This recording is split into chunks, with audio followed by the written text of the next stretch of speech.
Warning, are you getting juice jacked? Today I'm going to be reviewing RUXELY's USB data blocker charger Type A cable. I'd like to thank them for sending these to me to review. You're going to get 3 of these, and they're going to work for iPhone 15 up through the current editions and Samsung, although double check to make sure it does work with your phone. So what exactly is juice jacking? I actually didn't even know this.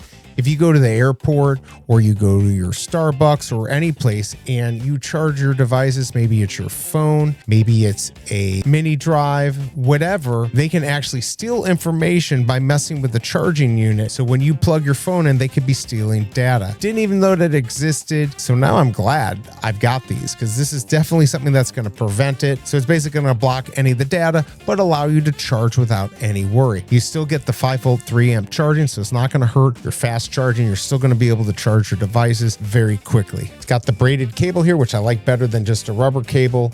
Normal ends, nothing special, but definitely solid aluminum right there. This is an Amazon choice. This gets 4.6 stars, over 450 reviews. I hope this review helps, and I'll see you next time.